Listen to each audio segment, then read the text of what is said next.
wabarakatuh. Halo teman-teman semuanya, perkenalkan nama saya Siti Aisyah Putri. Saya dari kelas 1010, yaitu saya jadi akan menjelaskan materi bakteri. Yeay. Nah, sebelum kita lanjut ke videonya, kita harus pelajari dulu dong tentang apa sih itu ciri-ciri bakteri, kayak seperti apa aja ciri-ciri bakteri itu. Yaitu mari kita lanjutkan.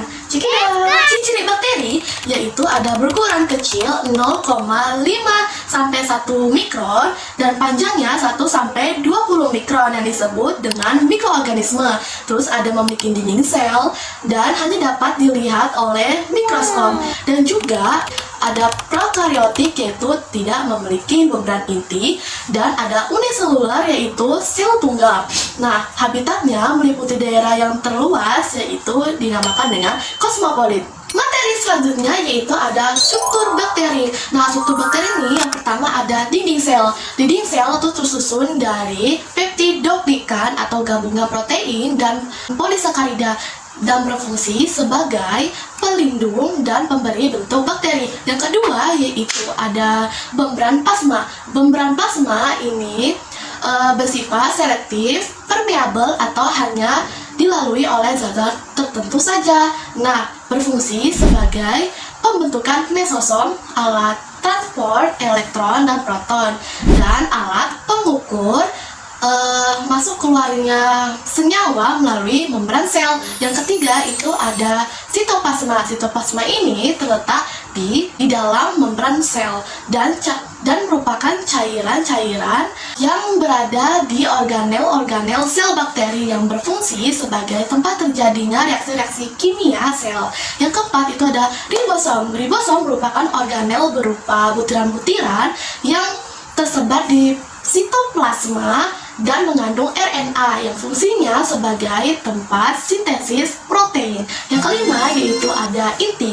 Inti berfungsi sebagai pusat pengendalian aktivitas sel dan mengandung DNA berupa rantai tunggal yang berbentuk lingkaran yang disebut nukleoid. Nah, bakteri, ada beberapa jenis bakteri tambahan DNA yang berbentuk lingkaran kecil, yaitu bernama plasmid.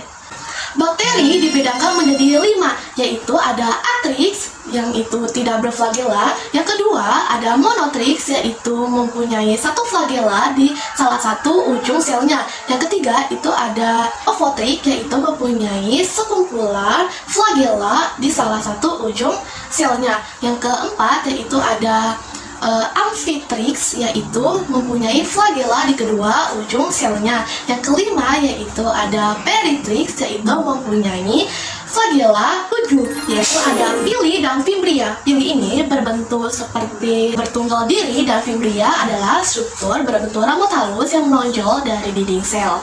Dan pili ini sebenarnya mirip dengan flagellum, tapi dia lebih pendek, kaku, dan berdiameter lebih kecil. Dan fungsi pili yaitu adalah alat pelekatan saat bakteri melakukan konjugasi. Nah, fimbria ini yaitu adalah struktur sejenis filus, tapi dia lebih pendek dari filus. Yang ke-8 yaitu ada kapsul. Nah, kapsul yaitu lapisan lendir yang berbentuk padat dan tebal yang menyelubungi bakteri, dan kapsul tersusun dari polisakarida dan air. Fungsinya yaitu sebagai alat pertahanan dan pelindungan bagi bakteri, mencegah bakteri dari kekeringan, dan sebagai alat pelekat sel inang dan sumber makanan bagi bakteri. Bentuk-bentuk bakteri. Nah, bentuk-bentuk bakteri ini itu dibagi menjadi 3. Yang pertama itu ada bacillus, yaitu seperti batang atau silinder. Yang kedua ada coccus, seperti bola.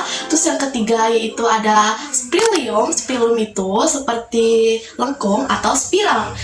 Bacillus dengan variasinya yaitu ada monobacillus, yaitu satu batang. Terus ada diplobacillus, yaitu bergandengan dua-dua. Terus ada streptobacillus, yaitu bergandengan berbentuk rantai. Terus yang terakhir ada coccus bacillus, yaitu agak bundar berbentuknya.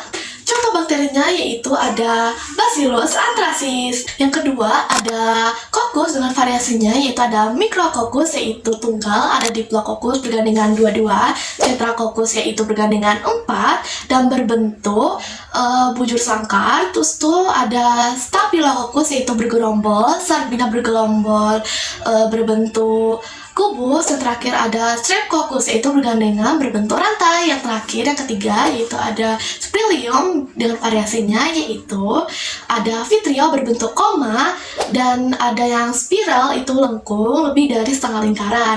Nah yang terakhir itu ada Spiraceta yaitu lengkung berbentuk struktur yang fleksibel. Nah contoh bakterinya yaitu ada Treponema pallidum. Oh iya lupa, sorry ya, ada yang ketinggalan nih yaitu contoh bakteri Coccus. Contoh bakteri Coccus yaitu ada Neisseria gonorrhoeae. Nah, materi selanjutnya ini dia. Nah, materi kali ini yaitu ada peranan bakteri. Nah, peranan bakteri ini itu ada yang menguntungkan dan yang merugikan. Nah, yang menguntungkan itu ada di bidang industri makanan. Contohnya yaitu Lactobacillus casei berguna pada pembuatan keju dan yogurt. Di bidang obat-obatan dan vitamin itu ada Streptomyces erovescens yaitu dalam pembuatan antibiotik Erythromycin. Nah, yang kedua ada Pseudomonas hendrificans yaitu pembuatan vitamin B12. Nah, yang merugikan itu ada contohnya Bordetella pertussis yaitu penyebab penyakit batu erjan pada manusia. Nah, yang kedua yaitu ada Bacillus anthracis yaitu penyebab penyakit antraks pada sapi dan kerbau dan domba. Nah, yang ketiga itu ada Erwina Recepila yaitu penyebab busuk pada daun labu. Nah, yang terakhir ada Clostridium botulinum yaitu merusak makanan yang dikalengkan. Gimana sih cara mengatasi bakteri yang merugikan? Itu dengan cara melakukan pengawetan, imunisasi dan vaksinasi, terus ada menjaga kebersihan dan menjaga pola hidup sehat. Nah, jadi yang materi selanjutnya yaitu ada reproduksi bakteri. Reproduksi bakteri ada dua cara loh, yaitu yang ada pertama seksual dan aseksual. Nah, yang seksual yaitu dilakukan dengan cara perpindahan DNA. Kalau yang aseksual yaitu membelah diri, reproduksi seksual. Reproduksi seksual ini tidak melibat meleburkan sel gamet seperti reproduksi seksual organisme pada umumnya, tetapi terjadi perpindahan materi genetik atau DNA yang dikenal sebagai rekombinasi genetik. Nah, metode rekombinasi genetik ini itu dibagi menjadi tiga. Yang pertama ada transformasi, transduksi, dan juga ada konjugasi. Nah, yang transformasi yaitu proses perpindahan materi genetik atau DNA ke dalam sel bakteri secara langsung. Transduksi yaitu proses perpindahan DNA dari satu bakteri ke bakteri lain melalui perantara bakteriofa. Nah, yang ketiga yang terakhir ada konjugasi. Dan konjugasi ini proses perpindahan DNA secara kontak langsung antara sel bakteri yang berdekatan. Reproduksi aseksual yaitu reproduksi aseksual dilakukan dengan proses pembelahan biner yang disebut dengan pembelahan amitosis, yang artinya pembelahan yang tidak melibatkan tahapan pembelahan sel.